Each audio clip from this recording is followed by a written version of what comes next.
Krishna, Krishna Krishna Hare Hare, Hare Rama, Hare Rama, Rama Rama Hare Hare.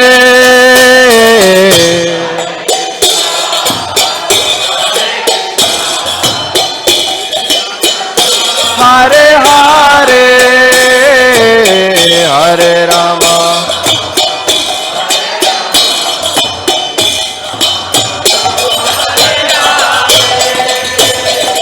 Hare Krishna, Hare Krishna, Krishna Krishna Hare Hare, Hare Rama, Hare Rama, Rama Rama Hare Hare.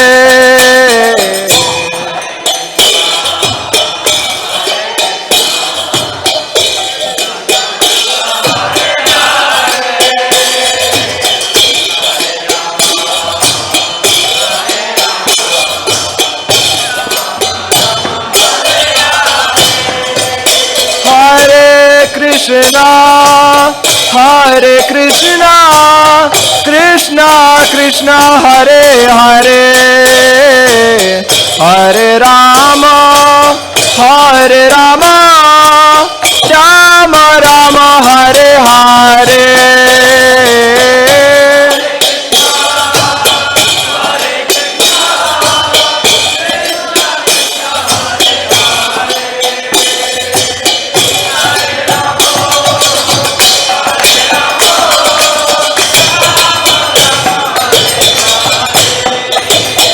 Hare Krishna, Hare Krishna, Krishna Krishna Hare Hare, Hare Rama, Hare Rama, Rama Rama Hare Hare.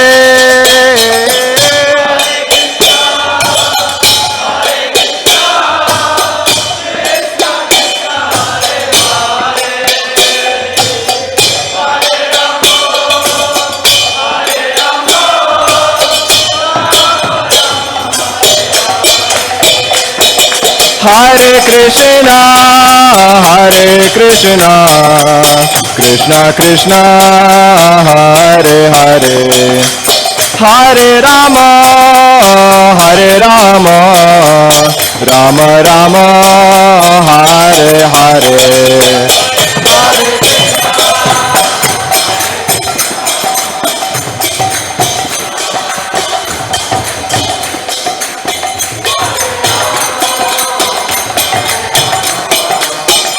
Gauranga, Hare Krishna, Hare Krishna, Krishna Krishna Hare Hare, Hare Rama, Hare Rama, Rama Rama Hare Hare.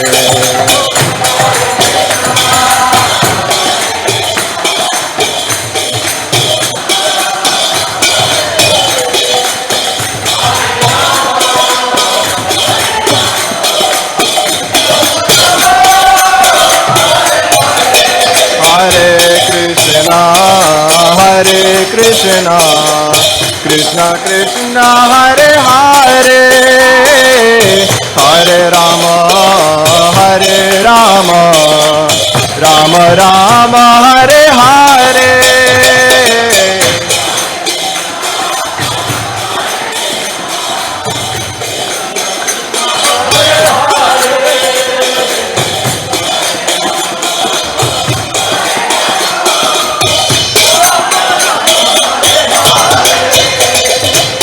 Hare Krishna, Hare Krishna, Krishna Krishna Hare Hare, Hare Rama, Hare Rama, Rama Rama Hare Hare.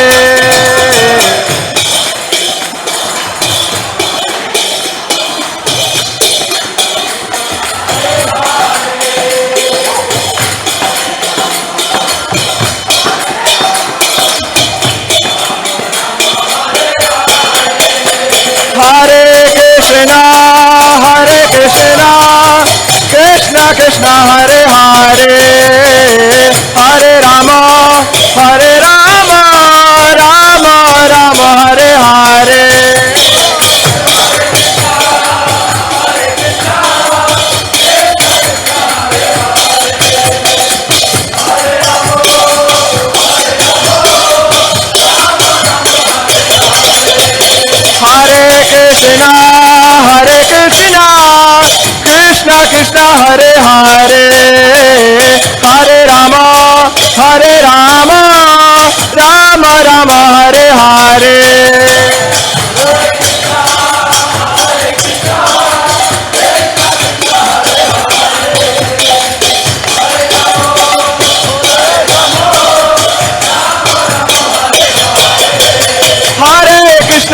Krishna Krishna Krishna Hare Hare Hare Rama Rama Rama Hare Hare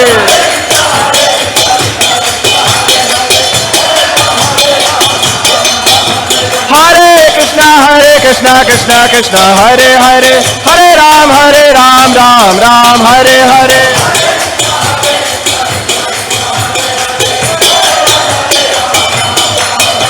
Hare Krishna Krishna Hare Hare Hare Ram Ram Ram Hare Hare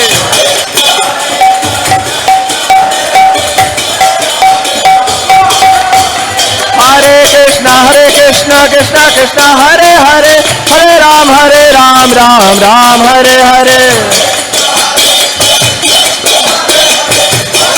Krishna Krishna Hare Hare Hare Rama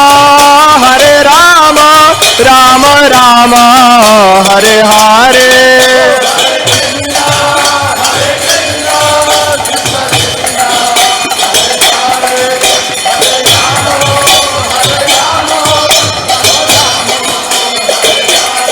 Hare Krishna Krishna Krishna Hare Hare Hare Rama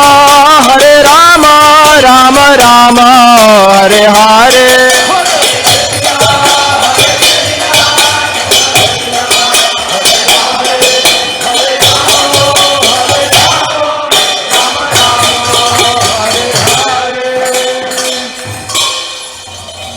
Gaura Premanande Hare Hare Bol. Jai Om Vishnupad Paramahamsa Parivrajakacharya Asatara Satashi Srimad His Divine Grace A.C. Bhaktivedanta Swami Srila Prabhupada Ki Jai Om Vishnupad Paramahamsa Parivrajakacharya Asatara Satashi Srimad Srila Bhakti Siddhanta Saraswati Thakur Prabhupada Ki Ananta Koti Vaishnav Vrinda Ki Namacharya Srila Haridas Thakur Ki Prem se kaho, Shri Krishna Chaitanya Prabhu Nityananda Shri Advaita Gadadhar Shri Vasadi Gaur Bhakta Vrinda Ki Jai Shri Shri Radha Krishna Gopa Gopinath Shyamakund Radha Kund Giri Govardhan Ki Jai Shri Vrindavan Dham Ki Jai Mayapur Dham Ki Jai Ganga Mai Ki Jamuna Mai Ki Jai Tulsi Maharani Ki Jai Bhakti Devi Ki Jai Harinam Sankirtan Ki Jai Brihat Madanga Ki Jai Mahaprasadam Distribution Ki Jai Their Lordship Shri Shri Kishore Kishori Ki Jai Shri Jagannath Baladev Subhadra Devi Ki Jai Shri Shri Gaur Nitai Ki Jai TSI Sangha Ki Jai Samaveta Bhakta Vrinda Ki Jai Nitai Gaur Premanandi. All glories to the assembled devotees. All glories to the assembled devotees. All glories to the assembled devotees. All glories to Shri Guru and Gauranga.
Hare Krishna, everyone.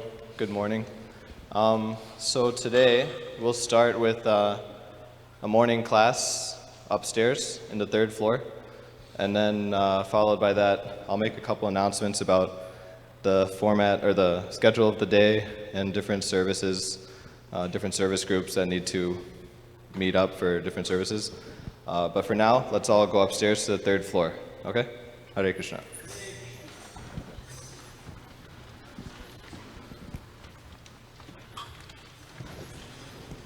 Temple devotees can stay here. The Bhagavatam class is going to go on with His Grace Kanta Prabhu. Thank you. Hare Krishna.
Haribol, thank you.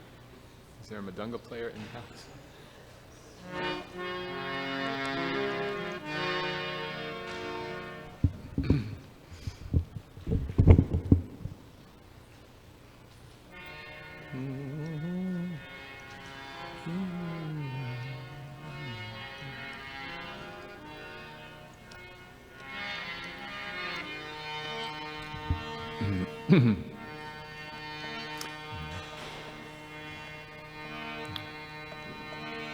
Jaya Radha Madhava Kunja Bihari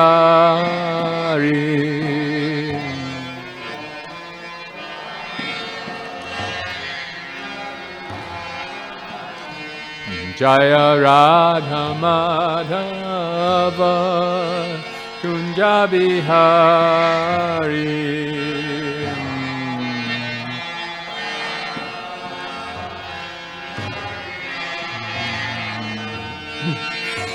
Gopi Janabala Girivaridhari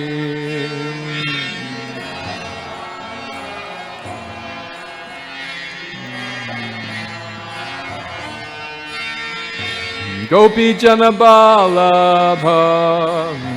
Girivaridhari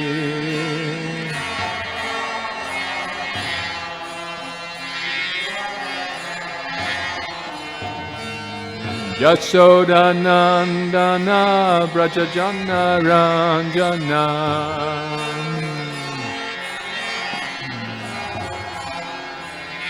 Yashoda Nandana Brajajana Ranjana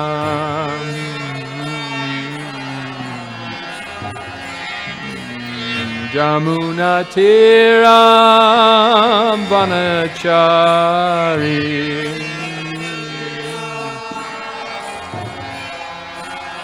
Jamuna Tiram Vanachari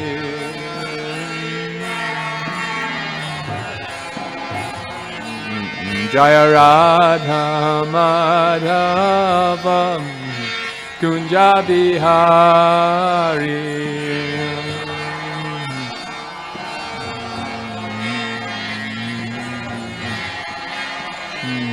Jaya Radha Madhava Kunja Bihari.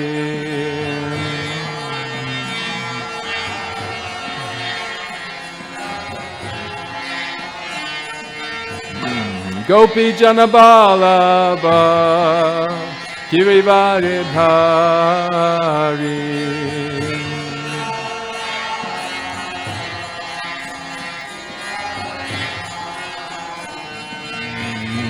Gopi Janabalabha Girivaridhari.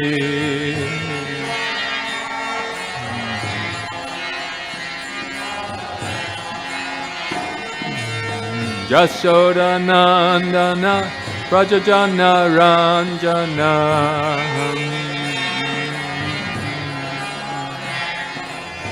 Jashoda Nandana Prajajana Ranjana.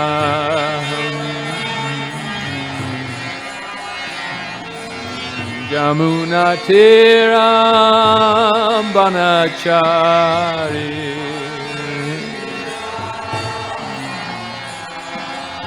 Jamuna Tiram Banachari.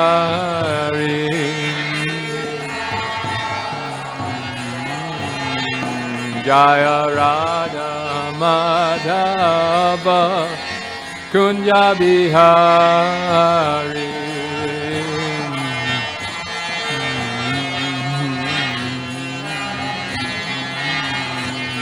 Jaya Radha Madhava Kunja Bihari.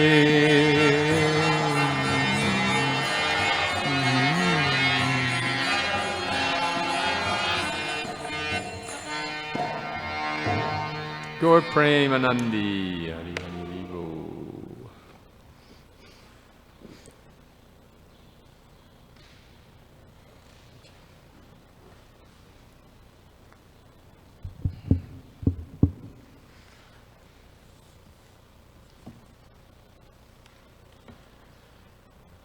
Om Namo Bhagavate Vasudevaya.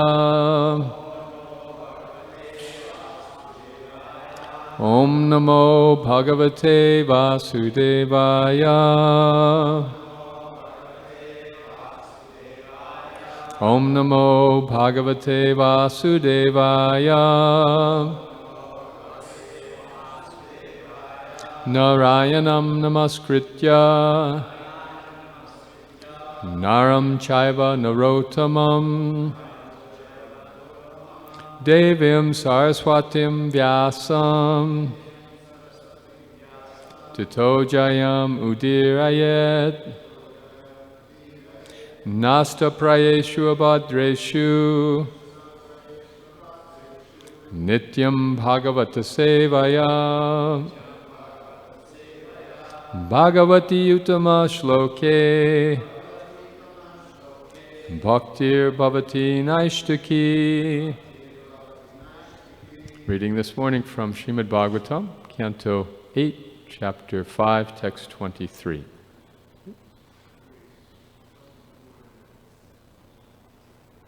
Oh, they put 22 here, okay. We actually did this one yesterday, but we'll chant this and then we'll read the next one. Right. Na yasya vadyo na charakshaniyo Na yasya vadyo na charakshaniyo No pekshaniya dharaniya pakshaha No pekshaniya dharaniya pakshaha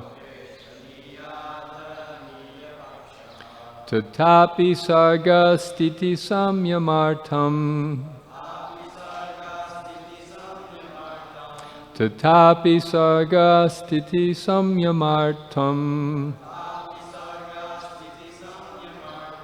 Dhate rajak sattva tamapsi kale Dhate rajak sattva tamangsi kale Na yasya vadyo na cha rakshaniyo. No pekshaniya dharaniya paksha. Tatapi sarga sthiti samyamartham. Dhate rajak sattva tamang sikale. Please chant.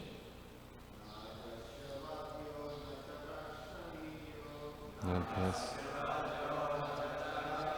Yeah.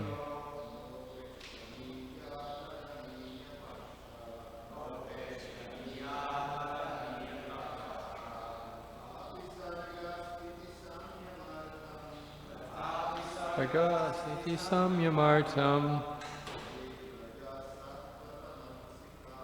Date rajasattva tamang sikale.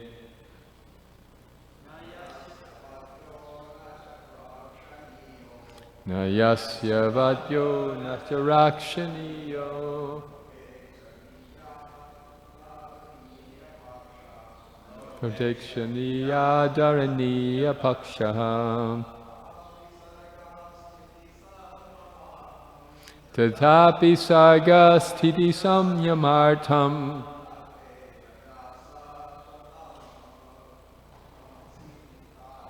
Dhate rajak sattva tamang sikali.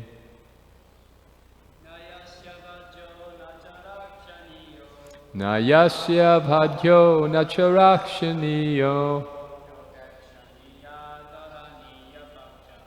No pekshaniya dharaniya pakshaham.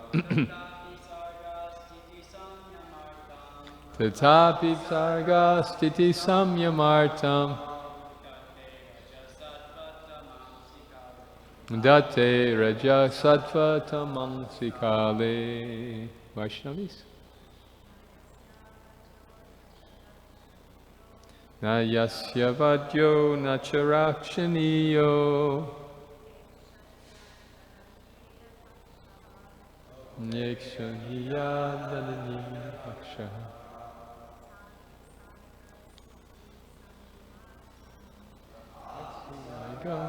Samyamarta Nade Rajak Sattva Tamang Sikale. Na yasya vadyo na cha rakshaniyo. No pekshaniya dharaniya pakshaham. Tatapi sarga sthiti samyamartham.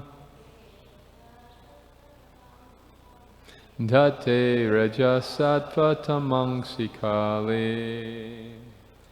All right, we'll read the translation. As we read and discussed yesterday, as Lord Brahma is speaking to the demigods. For the Supreme Personality of Godhead, there is no one to be killed, no one to be protected, no one to be neglected, and no one to be worshipped. Nonetheless, for the sake of creation, maintenance, and annihilation, according to time, he accepts different forms as incarnations, either in the mode of goodness, the mode of passion, or the mode of ignorance. Can you think of, by the way, incarnations that could be seen transcendentally in the mode of goodness, or passion, or ignorance? Who would be in the mode of ignorance? What incarnations, transcendentally? Pardon me?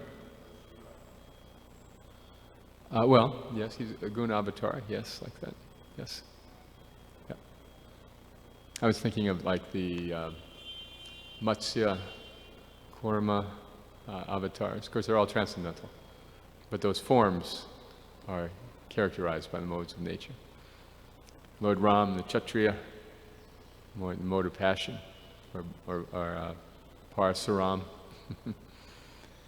And then Buddha would be like a mode of goodness. So just very superficial. You know, these are all transcendental. Anyway, elsewhere in the Bhagavatam, it's described that Krishna incarnates in all species of life. So the Lord is constantly appearing in these various avatars for the purpose of, as we discussed yesterday, delivering the devotees and annihilating the miscreants. So that read, let's go on to verse 23, which has got a really amazing purport, a very extensive purport. Prabhupada is really expressing some ecstasies in this verse. Okay, so this is text 23. Ayam chitasya stitipala nakshana sadvam jusanayasya bhavaya dehinam tasmad vraja mak sharanam jagadgurum swanam sanodasyati sangsara priya. Now is the time, Lord Brahma says, to invoke the mode of goodness of the living entities who have accepted material bodies. The mode of goodness is meant to establish the Supreme Lord's rule, which will maintain the existence of the creation. Therefore, this is the opportune moment to take shelter of the Supreme Personality of Godhead. Because he is naturally very kind and dear to the demigods, he will certainly bestow good fortune upon us. This is a long purport. I wonder if I could get some help reading it. Others would. We have a microphone available there. I think it's here. Okay. So again, let's meditate on the verse one more time. Please repeat. Lord Brahma speaking to the demigods. Now is the time to invoke the mode of goodness of the living entities who have accepted material bodies. The mode of goodness is meant to establish the Supreme Lord's rule, which will maintain the existence of the creation. Therefore, this is the opportune moment to take shelter of the Supreme Personality of Godhead.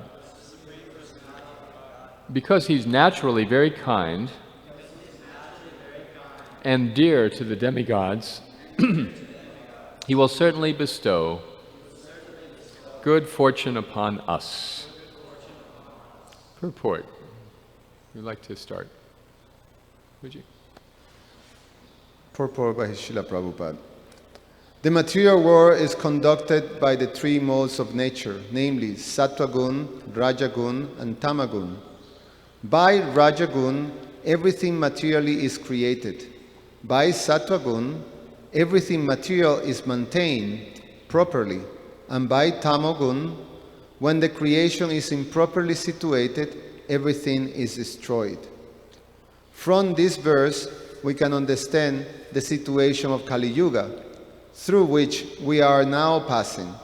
Just before the beginning of Kali Yuga, or in other words, at the end of Dwapara Yuga, Lord Sri Krishna appeared and left his instructions in the form of Bhagavad Gita, in which he asked all living entities to surrender unto him.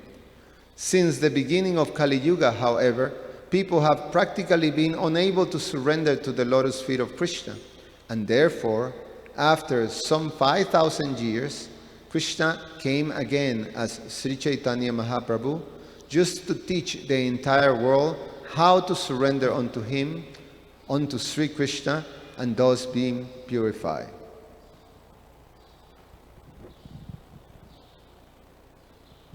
Surrendering unto the lotus feet of Krishna means achieving complete purification. Krishna says in Bhagavad Gita 18:66, Sarva dharman paritajya mam ekam sharanam vraja aham tvam sarva papebhyo mokshayishyami ma shucha. Abandon all varieties of religion and just surrender unto me. I shall deliver you from all sinful reaction. Do not fear. Thus, as soon as one surrenders unto the lotus feet of Krishna, one certainly becomes free from all contamination. Kali Yuga is full of contamination. This is described in the Srimad Bhagavatam 12.3.51. Kaler dosha nidhe rajan asti eko mahan guna kirtanad eva Krishnasya Mukta Sangah Param Vrajet. This age of Kali is full of unlimited faults. Indeed, it is just like an ocean of faults, dosha nidhi. But there is one chance, one opportunity. Kirtanad eva Krishnasya Mukta Sangah Param Vrajet. Simply by chanting the Hare Krishna Mahamantra, one can be freed from the contamination of Kali Yuga and in his original spiritual body can return home back to Godhead. This is the opportunity of Kali Yuga.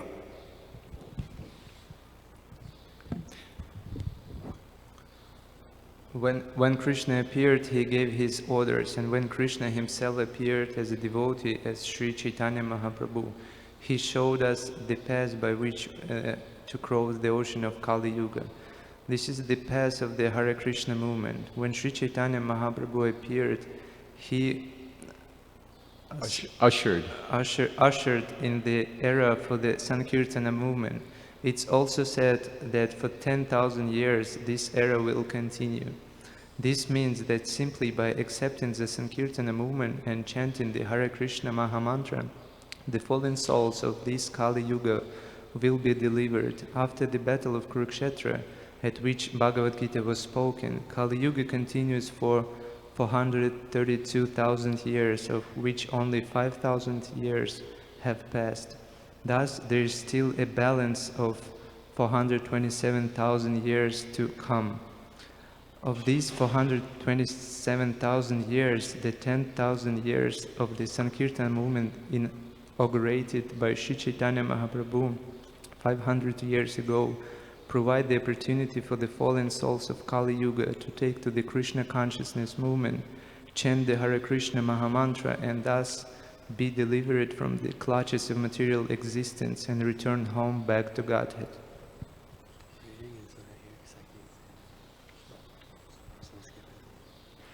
Chanting of the Hare Krishna Mahamantra is potent always, but it is especially potent in this age of Kali.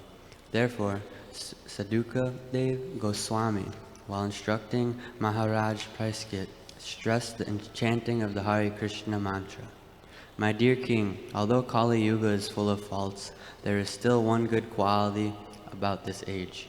It is that simply by chanting the Hare Krishna Mahamantra, one can become free from material bondage and be promoted to the transcendental kingdom. Those who have accepted the task of spreading the Hare Krishna Mahamantra in full Krishna consciousness should take this opportunity to deliver people very easily from the clutches of material existence. Our duty, therefore, is to follow the instructions of Sri Krishna, Sri Chaitanya Mahaprabhu, and preach the Krishna consciousness movement all over the world very sincerely. This is the best welfare activity for the peace and prosperity of human society.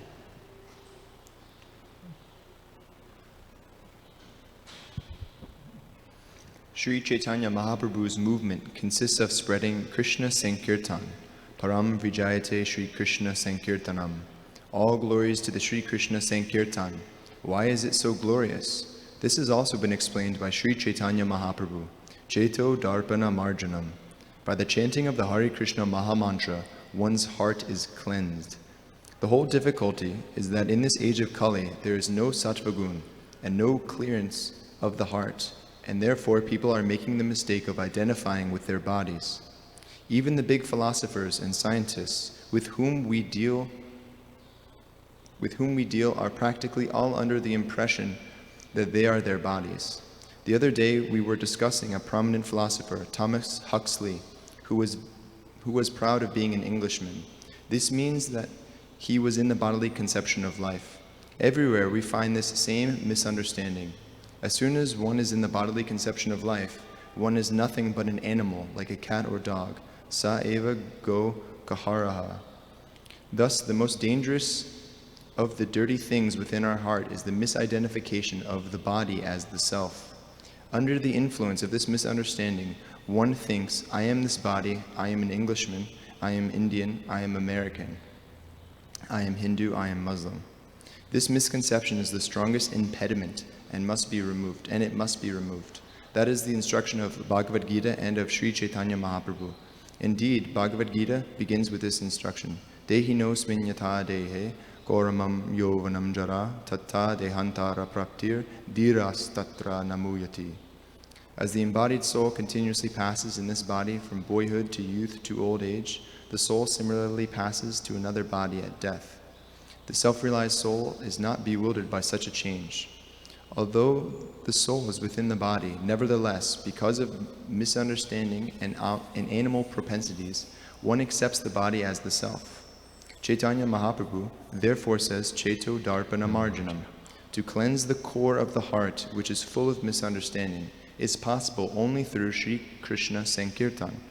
The leaders of the Krishna consciousness movement should very seriously take this opportunity to be kind to the fallen souls by delivering them from the misunderstanding of materialistic life.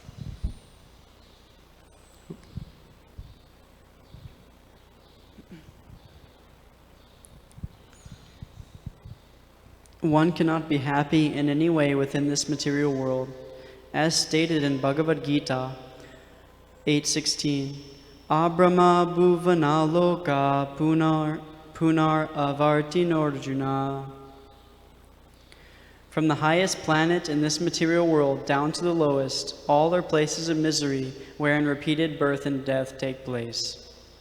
Therefore, not to speak of going to the moon, even if one is promoted to the highest planetary system, Brahma Loka, there cannot be any happiness in this material world. If one actually wants happiness, one must go to the spiritual world. The material world is characterized by a struggle for existence, and survival of the fittest is a well-known principle, but the poor souls of this material world do not know what is survival and what is fit, and who is fit. Survival does not mean that one should die. Survival means that one should not die, but should enjoy an everlastingly blissful life of knowledge. This is survival. The Krishna consciousness movement is meant to make every person fit for survival. Indeed, it is meant to stop the struggle for existence. The Srimad Bhagavatam and the Bhagavad Gita give definite directions on how to stop the struggle for existence and how to survive in eternal life. The Sankirtana movement, therefore, is a great opportunity. Simply by hearing Bhagavad Gita and chanting the Hare Krishna Maha Mantra, one becomes completely purified. Thus the struggle for existence ceases, and one goes back home, back to Godhead. Translation again. Now, Lord Brahma says, is the time to invoke the mode of goodness of the living entities who have accepted material bodies. What is this now? Why is he saying now is the time? What's happening? Yeah, they're all distressed. They're all under attack and being defeated. So he says, now is the time to invoke the mode of goodness in the living entities who have accepted material bodies, which happens to include all the demigods too, right? Even though they're very elevated, they nonetheless have accepted material bodies. The mode of goodness is meant to establish the Supreme Lord's rule. So Lord Brahma is saying if Krishna is in charge or in control of things, then everything will be all right. Why is that? That will maintain the existence of the creation. Because he's naturally very kind and dear to the demigods, he certainly will bestow good fortune upon us. So once Srila Prabhupada was asked, it was by Sri Govinda, the president here in Chicago many years ago, there was some complicated situation with the airport for book distribution. So he wrote Prabhupada a detailed letter. This fact, they're saying this, we're saying that, da, da, da, da. And Prabhupada replied very simply, my advice is that you depend upon Krishna. So why is that practical advice? Because if we invoke the mode of goodness, then Krishna is controlling things, then what do we have to worry about? In the first canto, second chapter, Sutta Goswami describes that when we become free of the modes of passion and ignorance and their effects, tada rajas tamo bhava kama lobha dayasche, including greed and lust, chete etira navidham stitvam sattve prasidati. Then we become established in goodness. So this is a practical thing about Krishna consciousness. First thing, like, as soon as Marcel moves in the temple, it's like 4 regulator principles, right? And you were following them before?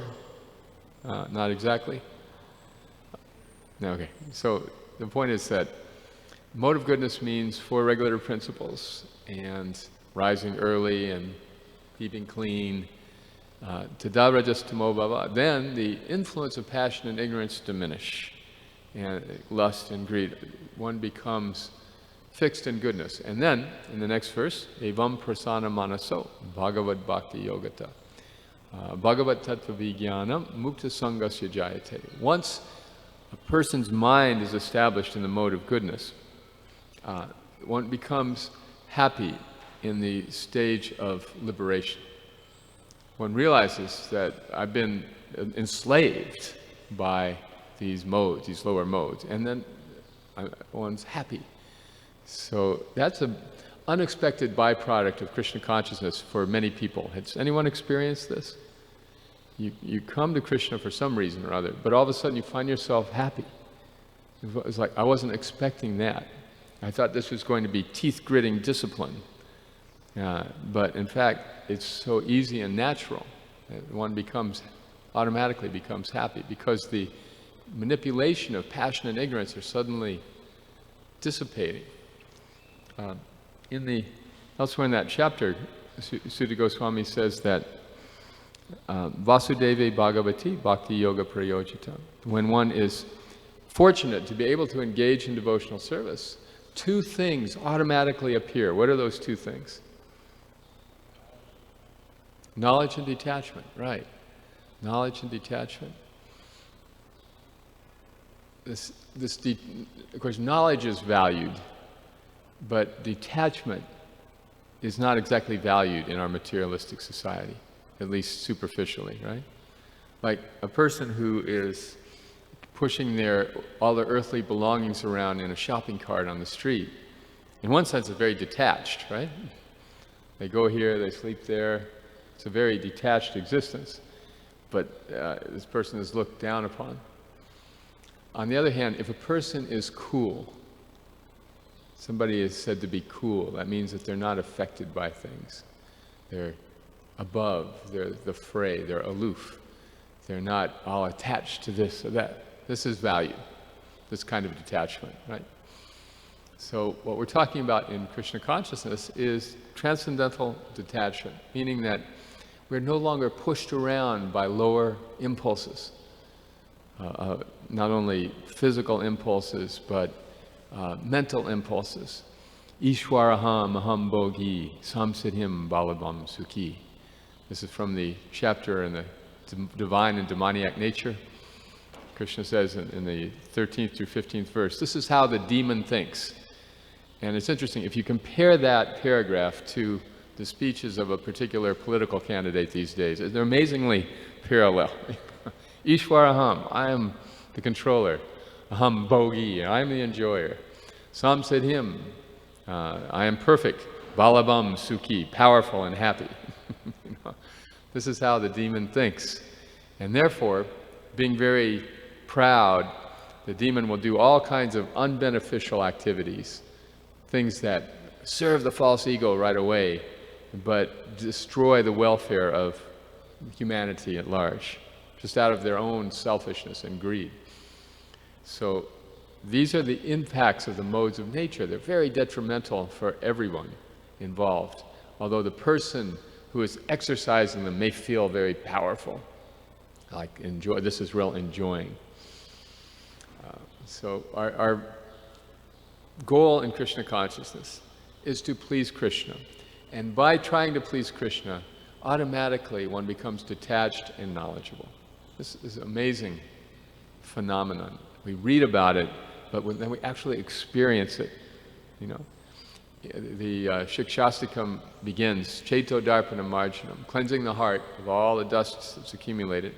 Bhava Maha Devagni Navapanam, extinguishing the blazing fire of material life. Shreyat Kairava Chandrikavan Taranam, bringing good fortune into our lives, just like a waxing moon.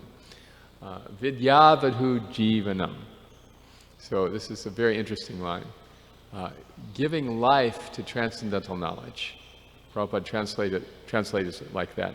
Actually, the phrase Vidyavadhu, does anyone know the meaning of vadhu? Wife, yes. So Vidyavadhu jivanam. It's chanting the holy name and rendering devotional service is the life and the wife of transcendental knowledge. What does that mean? Well, just to have knowledge alone is dry, is boring. But when you add the chanting of the holy name and the experiential facet of Krishna consciousness, it brings to life that dry knowledge, just as a wife enlivens the husband by her association. So the Sankirtan movement is benefiting the whole world like that. In Kali Yuga, Prabhupada talks a lot about Kali Yuga in this purport. It's an age of extremes. People are either extremely unfortunate or extremely fortunate. And there's not much in between. The Kaler dosha nidhe rajan. And it's very unusual. Prabhupada quotes this verse twice in this purport. Kaler dosha nidhe rajan. So what is a dosha? It's a big pastry-like. No, you're right. It's fault. Yes, kaler dosha nidhe. It means ocean. Dosha nidhe, an ocean of faults. Astiheka mahaguna. However, it has one, eko, redeeming quality. Kirtanad eva krishnasya. If people simply chant the holy name of Krishna, mukta sangha parambrajet, they get all the benefits of any other kind of spiritual practice, all the liberation. Mukta sangha parambrajet. So we are so benedicted by Chaitanya Mahaprabhu. We have this Hare Krishna Maha Mantra, we have the devotional service. We've gone through many things to get where we are, where we can practice, right? I mean, when Rupa Goswami writes that if you want to hold on to your family, your sports team, your friends, your loved ones, then don't go down to the bank of the Jamuna and see that little blue boy playing the flute. Because if you do, you'll never want to come back. He warns like that. So somehow we have been willing and able to forsake all these other considerations and apply ourselves to devotional service. So we have this great fortune, but the benefits of it are not appreciated by the mass of people. Knowledge and detachment, these are not appreciated by, at least at first glance. Only over an extended period of time will people come to appreciate the good qualities of the devotees. So we have this very existentially challenging life before us, where we're internally experiencing enlightenment and awakening like we never imagined possible. But externally, nobody is appreciating it.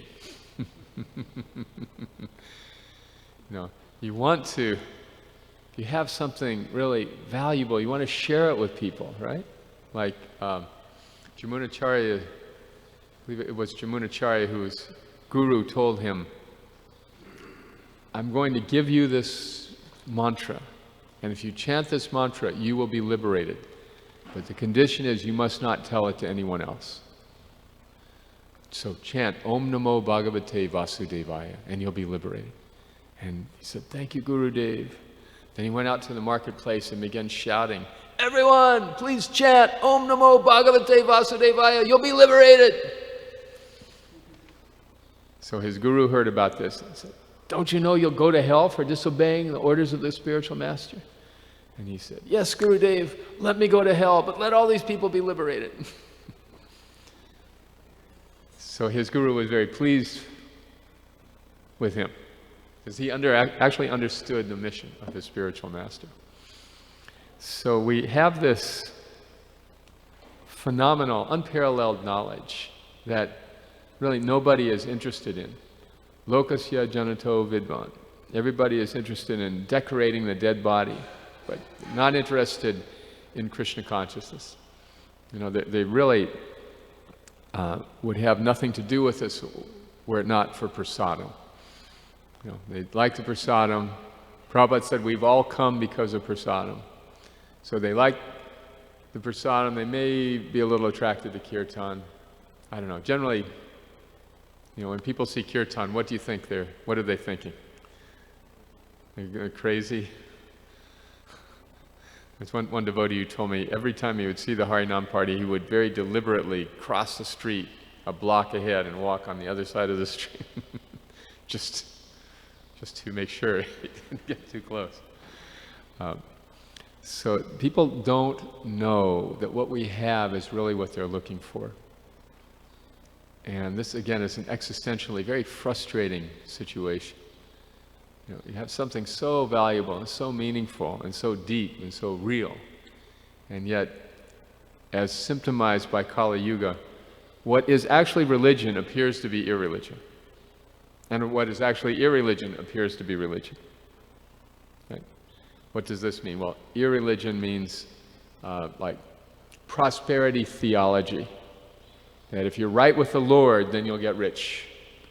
You know, this is the hypocrisy. You know, actually, it's interesting in the Christian tradition, which is dominant in this country, Jesus was actually very renounced, and he asked his followers to leave everything and follow him, right? Like sannyasis.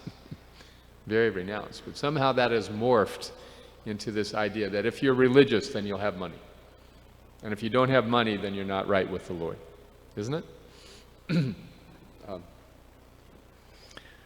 It's not just Christianity, it's in Hinduism also. There's a story of the man who went to the temple, and he was a very prosperous businessman, but his business somehow was floundering. So he went to the deity and he prayed, Krishna, if you'll just rescue my business, I promise I'll sell my house and give all the money to the temple. So he returned to business, and somehow the business began prospering again, and everything started going right. This is right, this is right, and he's getting rich again, and everything was great, and he was so happy, and then oh no, he remembered his pledge. So the next day on Craigslist, there's an advertisement. House for sale, 6-bedroom, 3-car garage, swimming pool, 2 acres, $1. So people thought, this must be some mistake. They're calling. What is this? What is this? No, house is just $1. Well, what's the catch? Well, the catch is you have to buy my cat also. How much is your cat? $999,999. So finally somebody bought the house and bought the cat, and the man went to the temple and put $1 in the hundi.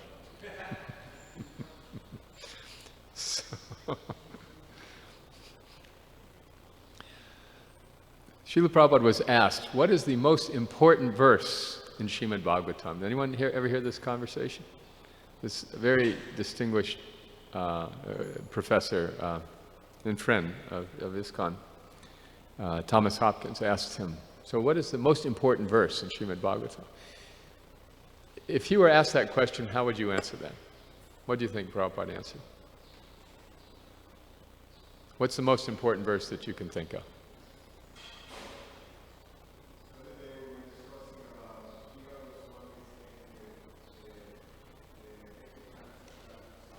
Ete chamsa kalapumsam, Krishna's tu Bhagavan Swayam. I'll repeat the verse, it's okay. Yeah, that's the Mahavakya of Srimad Bhagavatam, right? The great speech. But that isn't the one that Prabhupada mentioned, Krishna's tu Bhagavan Swayam. Go ahead, try another one. There's only 17,998 other possibilities. Koler dosha nidhe rajan from the 12th canto. That's also a very good choice, but it's not the one he mentioned. Did you have an idea? Janita. Well, what would be the most important verse to you? Oh, yada yada hi dharmas. Of course, that's from Bhagavad Gita. That's a very important verse, though, yes. Pardon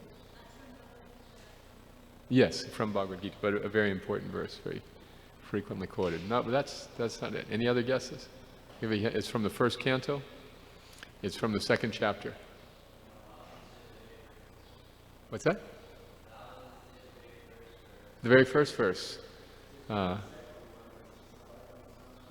that's also a good guess. I would have guessed that one. That's the supreme occupation for all living entities is that by which one can obtain to service to the Supreme Lord, which must be unmotivated and uninterrupted. A very important verse, but that wasn't the one. It was 1 to 9, I believe. Dharmasya hyapavargasya narto utayupakalpate nartasya dharmakantasya kamalobhaya hismrita. That means that that religion should never be used for economic development. Should never use religion to make money. And if in the course of your religious life you make money, you happen to make money, that money should never be used for sense gratification. Interesting, huh? So this is jnana and vairagya, knowledge and detachment. The devotees of the Lord are not appreciated by and large because we're not materially opulent, you know. Of course, there are a couple of stories where devotees appear to be materially opulent. Jayadvaita Maharaj was telling me once that he was standing in line in a bank, and no, actually it wasn't him, it was the temple treasurer in New York. He was standing in line in the bank, he was wearing plain clothes, and the devotees were having kirtan outside. And the people behind this devotee in line said, one said, "Who's that?" He says, "Oh, that's the Hare Krishnas. They're fabulously wealthy, fabulously wealthy." And in Los Angeles, on another occasion, one of the neighbors was complaining. The devotees had bought this church, and then they filled up the parking lot with Sankirtan vans. And the neighbor was complaining, "You people don't go to work, and you got this big place, and you've got all these cars."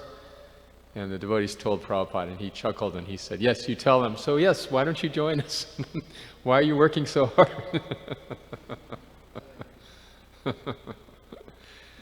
But in fact, the life of the devotees is generally one of vairagya vidya, knowledge and renunciation. Right?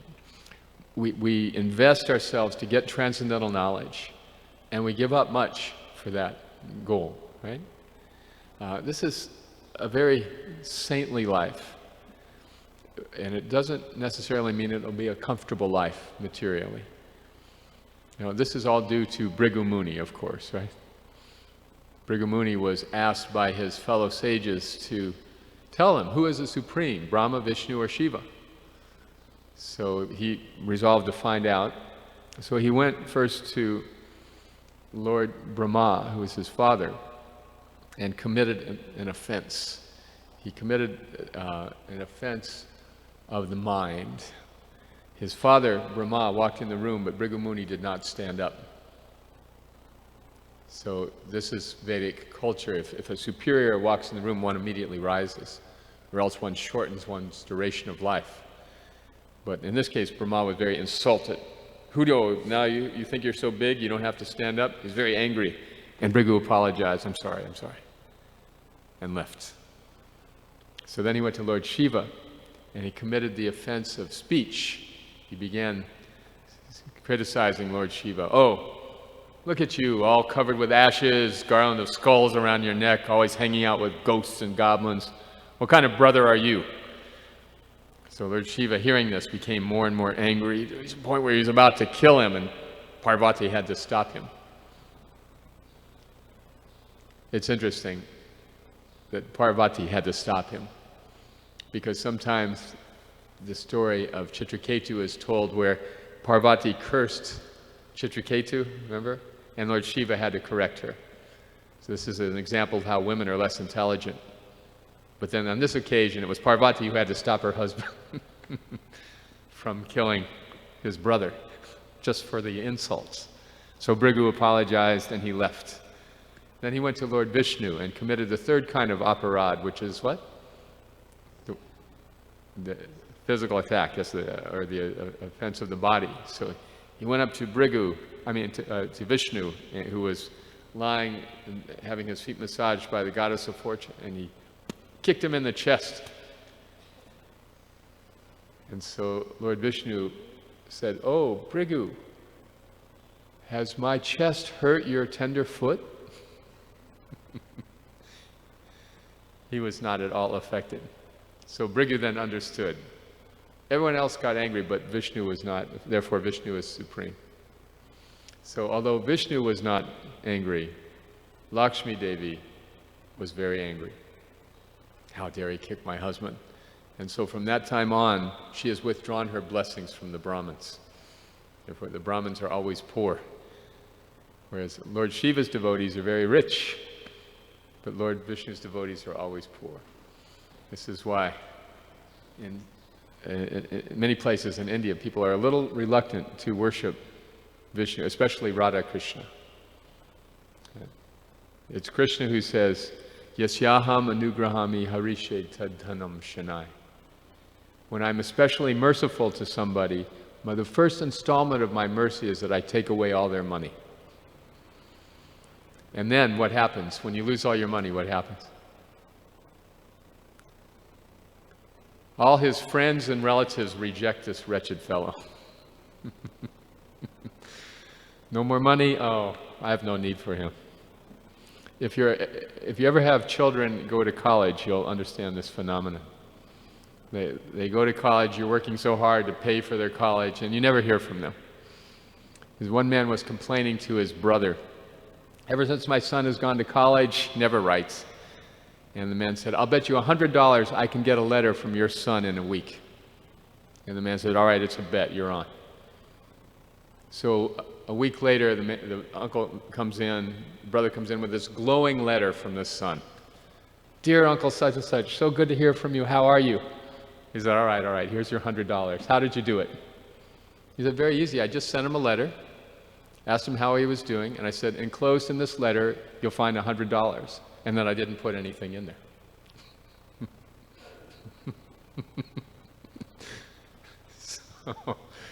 So if we have money, then our relatives will be very interested in us. But if we're poor, they would rather we go stay with somebody else, right? So these are the things we give up to practice Krishna consciousness. It's not that all devotees are poor, but even if we have money, we just want to use it for Krishna. So we don't think this is my money. We think that whatever opulences Krishna has given me, they are all meant for his service. In this way, a devotee stays detached and wise and has no vested interest in anything in this material world. So Prabhupada writes here that the blessing of entering the transcendental stage of devotional service is that one revives one's dormant spiritual body and goes back to Godhead. So that is the sublime goal of the devotee's life. Prabhupada was talking here about this Thomas Huxley, this famous philosopher. At this time he was studying various philosophies and explaining them, defeating them in this book, The Philosophy. What did they end up calling it? It was published by BBT, I forget the name. Beyond Illusion and Doubt, is that it? That was a summary version. Yeah. So the problem with that book was that the devotees were not really able to represent the philosophers very well. So scholars who knew them said, these are cheap shots, very superficial explanations of the philosophy being defeated. So in any case, he says that this man was proud of being an Englishman, and therefore he could say he's on the bodily platform of life. So to be on the transcendental platform means to be above the bodily concept of life.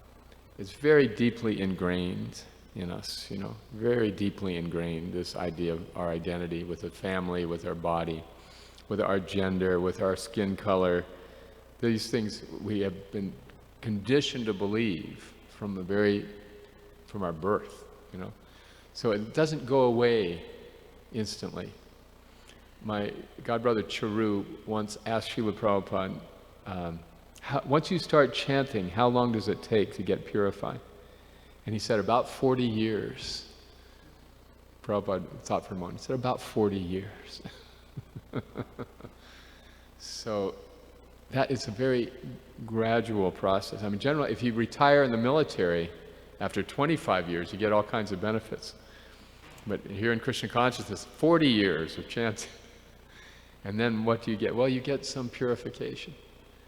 And that purification means it really manifests in that sense, a very deep sense that there's nothing in this world that could make me happy. Therefore, I really have nothing to pursue in this world. And a sense of trust in Krishna that, you know, Krishna is always taking care of me. Krishna will take care of me. Whatever Krishna wants, that will be my desire. Whatever Krishna wants me to do, that is what I want to do. Manasa deho geho yokichumor arpiluntu apadi nandakishore. My dear Krishna, today whatever is mine, my house, my body, my mind, anything that belongs to me is now yours. And I am simply the steward. This is purification, where we're no longer trying to manipulate the material energy in any way. So Rabindra Sarup Prabhu wrote very nicely that Srila Prabhupada went to the capital city of Do Your Own Thing, New York City, and sold sainthood as a viable career option.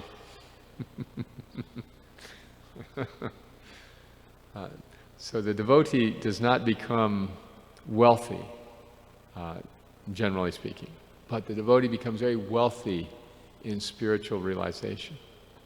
The more we chant and the more we persist in this process, the more we become imbued with the qualities of the Vaishnava. You know, Yasya Devi Parabhaktir Yata Devi Tatagaro Tasyarta Karitat Yata Prakashante Mahatmana.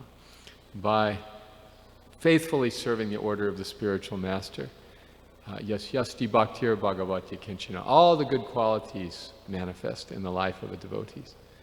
Of the devotee. That's a beautiful thing. We can't do it artificially, but they just come automatically.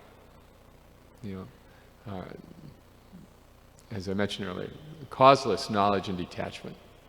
So, is that a goal worth pursuing? You know, in your life, this is the question to ask.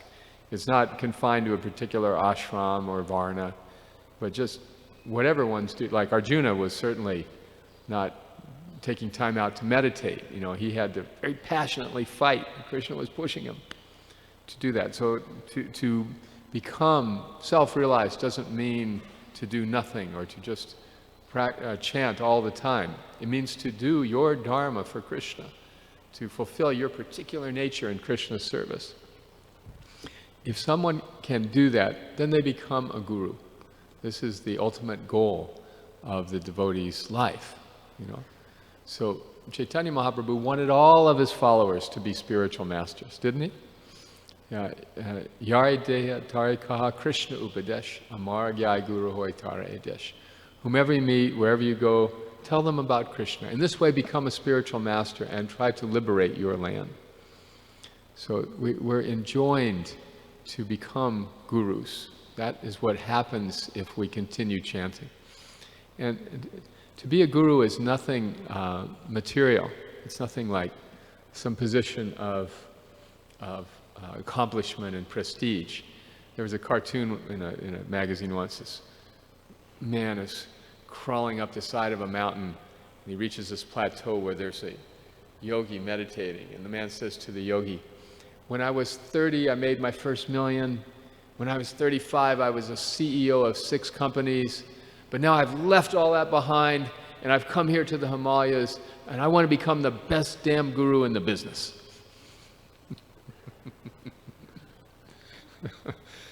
So we have to understand, actually the position of guru is one of giving, not of receiving adoration, but of just giving, giving, giving. There's this beautiful passage, and I'll end with this, in the 10th canto, when the gopis are with Krishna and they become a little proud. They've all come out to see Krishna, and then they're thinking, oh, we're so fortunate, and then Krishna disappears, right? So they leave their families, they leave their homes, they leave their good reputations, and come running out just because they hear the sound of Krishna's flute. So here they've given up all this for Krishna, and what does Krishna do? Boop, he disappears.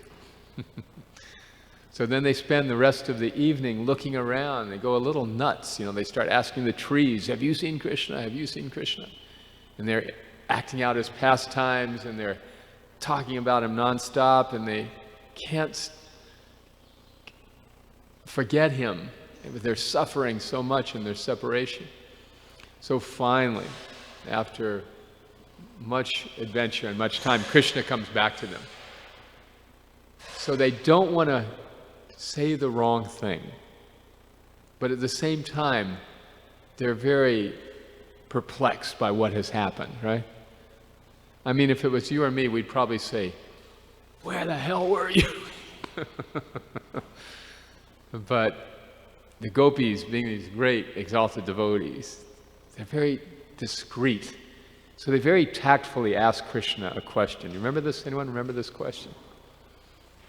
They very tactfully say, Krishna, why is it that some people can't seem to reciprocate love?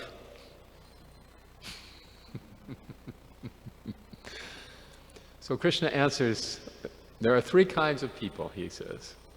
There are those who give love when they are loved. Then there are those who don't give love even when they are loved.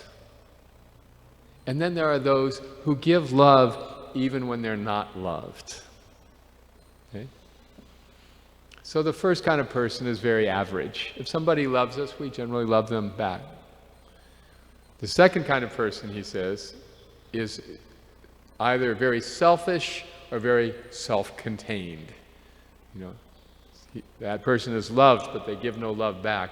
That means they're just stuck up, or they don't really need anyone else in their lives, like the yogi, the impersonalist meditator. They don't need anyone. They're just self-satisfied, Atmarama. But this third kind of person, who gives love causelessly, even when that love is not returned, that person, he said, there's three kinds of people in that category. True friends, parents, or saints. Parents, yes, you love your child even if they're terrible. You can't help but love them, right? But the saint is that person who can give love even when they're not loved in return. So this is what it means to be a spiritual master. To be able to give love to every living entity and appreciate them as Krishna's part and parcel. And take responsibility for helping them in spiritual life, even if they don't appreciate it. Like devotees go out and distribute books, right? So when you distribute books, you get about 19 no's for every yes, right? And some devotees call it, you have to go out and collect no's. Until you find that sweet person who says yes. So people don't appreciate why devotees are out there selling. Ritadvajra Maharaj tells a story that he was in the airport selling books, and it was like the worst hour he'd ever had. Every single person said, no, no, no. But he kept going on. And then this man who'd been sitting watching him the whole time, he came over to him and said, I have a company and I want you to work for me. I want you to come and train my salespeople. I've seen how you persist through all these no's. And he offered a substantial amount of money, something like about $80,000 a year. Serious offer, come and work for him. He was the owner of the company. And Maharaj said no. He said, why do you think I'm out here doing this? The man couldn't understand. So the point is that you can expect that people will not appreciate. We sacrifice everything for Krishna, we give up everything, and then people don't, everybody thinks that we are fools. Madhavendra Puri spoke this beautiful verse. He says that ever since I've been practicing Krishna consciousness, all of my relatives think I'm frustrated. My friends think I'm insane. The wealthy people think I'm a fool, wasting my time. And all the philosophers think I'm puffed up, think I know everything. Nobody likes, and still, I will not budge an inch from my determination to serve the lotus feet of Govinda, even though I'm unable to do it. This is the life of the devotee. So if you're willing to live life like that, Krishna will send so many people for you to take care of. That is the promise of the Lord in the Bhagavad Gita. Nacha tasmen manuseshu kaschin me priyakritima. That devotee becomes very dear to Krishna because he's willing to execute the mission of the Lord. So that is our life in Krishna consciousness. That's what we have signed up for. The pay is lousy, but the fringe benefits are out of this world. Hare Krishna. Any reflections or comments? Prabhuji.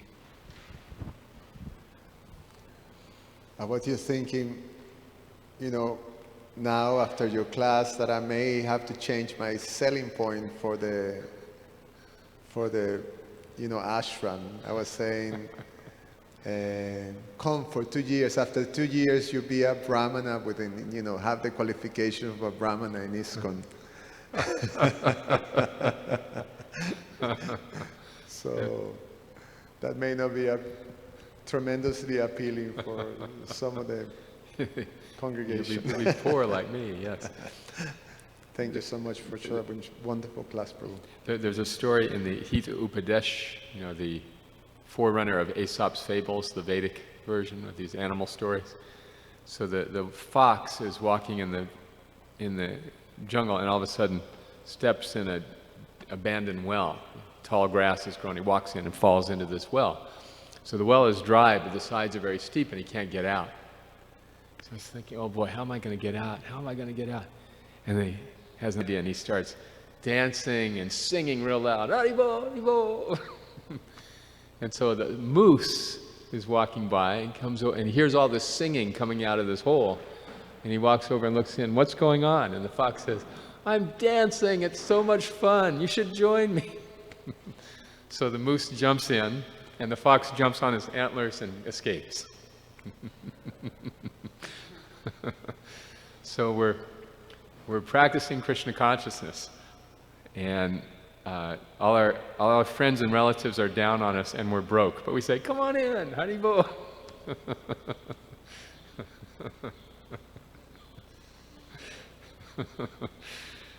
So that is Prabhupada said it is a process of recreation only. So Haribo, it's just a tip. It's better to say, Haribo, we're dancing, than to say, oh, you have to follow these 4 regular principles. Or to say, oh, you're suffering in the material world. Nobody likes to hear that. All right, other comments or questions? Jordan.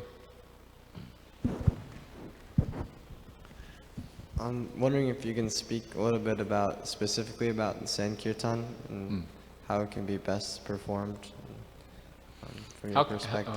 How can Sankirtan, you mean book distribution particularly, or Harinam, or both? Yeah, both, and like out in the streets.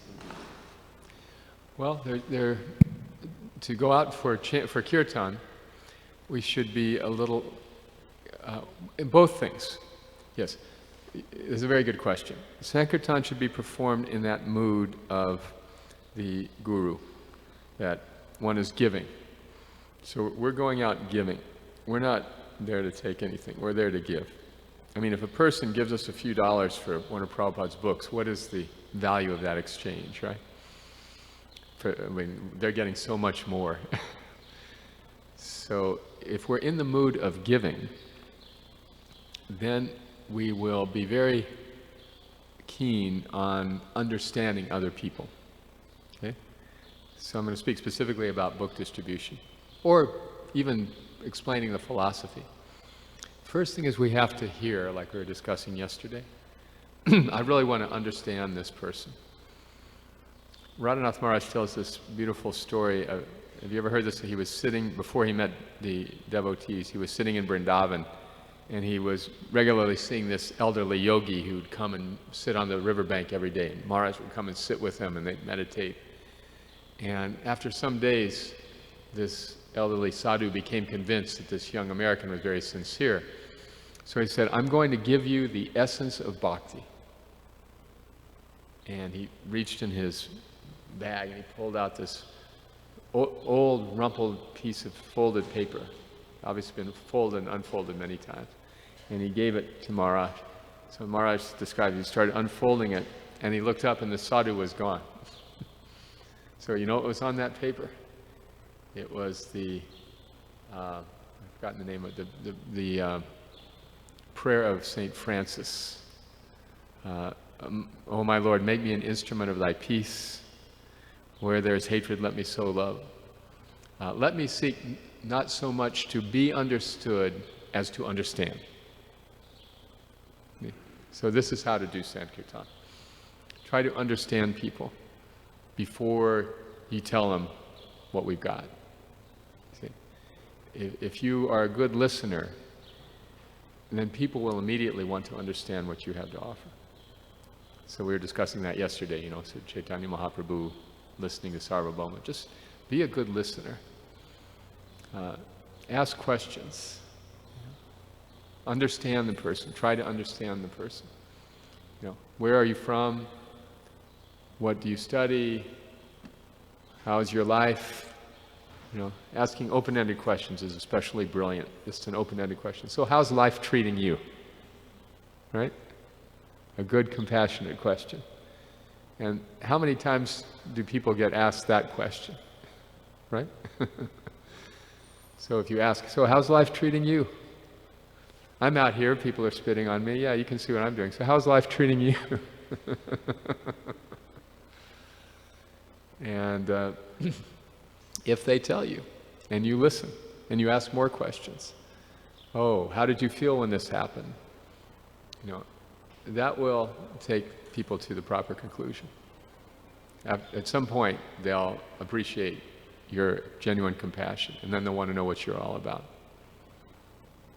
So first seek to understand before trying to be understood. That, according to the sadhu, that's the essence of bhakti. Chaitanya Prabhu.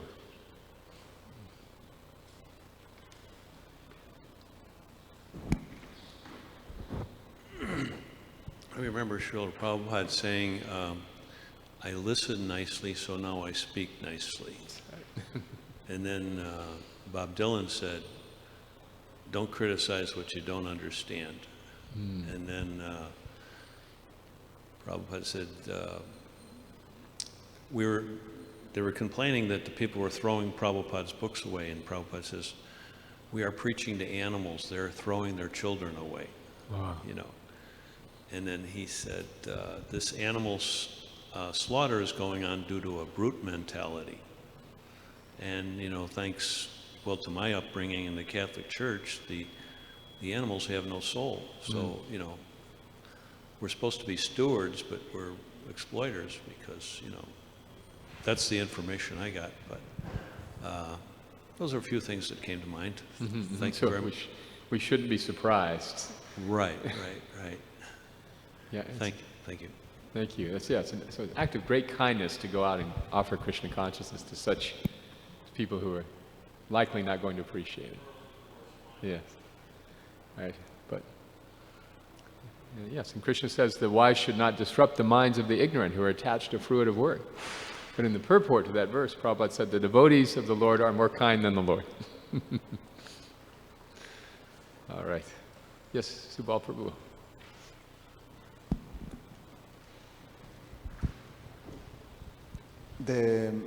The verse in itself is very very relevant and instructive in terms of, you know, when we find ourselves with some difficulties, is invoking the mode of goodness, and you gave the beautiful example of Srila Prabhupada telling the devotee, just depend on Krishna, just connect to Krishna. Yeah. Sometimes, especially when you're put in positions of responsibility and management that is many times quite overwhelming, you have to try to, take care of situations immediately. Sometimes it's not very easy to have that. You may feel, oh, am I being irresponsible by saying, okay, how exactly we invoke the mode of goodness when we go into to any type of tribulation in our service? It's a really good question. Management means mode of passion. You have to be in the mode of passion to do things, to get things done. So if we're working in management under the direction of those who are in the mode of goodness, then we're being responsible and doing our service. So the answer to that question is working under a proper authority. That way we are sure that our decisions and our actions are not based on our own passion and ignorance. Management is always it's always challenging in this world. You see, the non-profit organization is very different than a business. A business is run by people who own it and have a financial interest in it, and they have the authority to say, you're fired, you're not doing what I want, you're fired. But a non-profit organization is based on volunteers. And volunteers, you can't really fire them because they're not being paid, right? And the organization depends on the goodwill of volunteers. So in our ISKCON history, most of our problems have come from really poor management and leadership. When Prabhupada left this world in 1977, his leading men were they were younger than Jai Nitai. Right? You would have been a grand old man. Can you imagine? People who I probably wouldn't loan my car keys to, Prabhupada was giving the whole movement to. Right? So there's a lot of inexperience that manifests, but somehow we survived 50 years. Now we can understand that management means adjusting resources, trying to conserve resources. But leadership means creating a safe space where someone can manage, right? So leadership in a nonprofit comes from a board of directors. Directors are supposed to be wise, experienced people who give managers room to operate. Okay? Directors are not supposed to go in and tell them how to do everything. And that's management, see? So I studied these things for ISKCON Foundation as a service some years ago, and I came to understand that most nonprofits are dysfunctional, and ISKCON is no exception.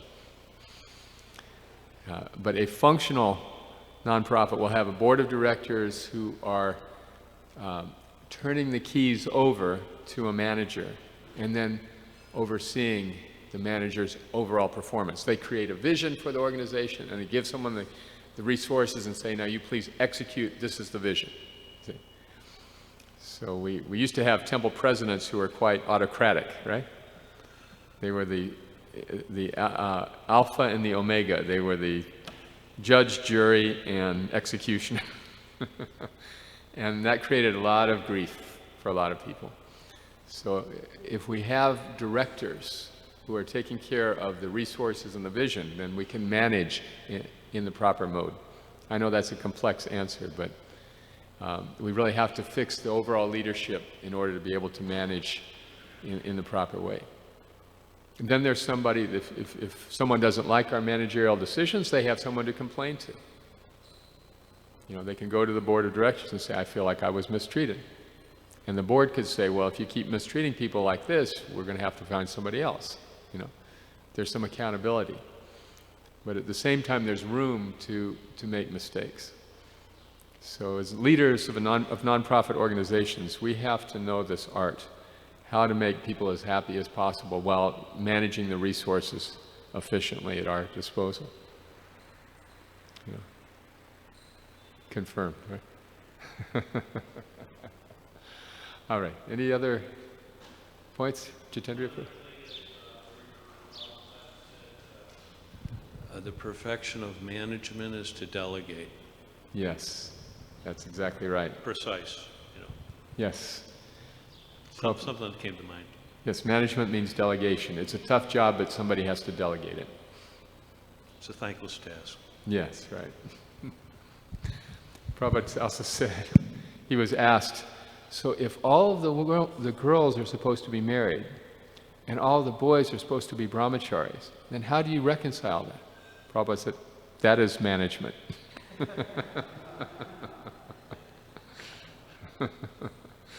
All right, all glories to Srila Prabhupada.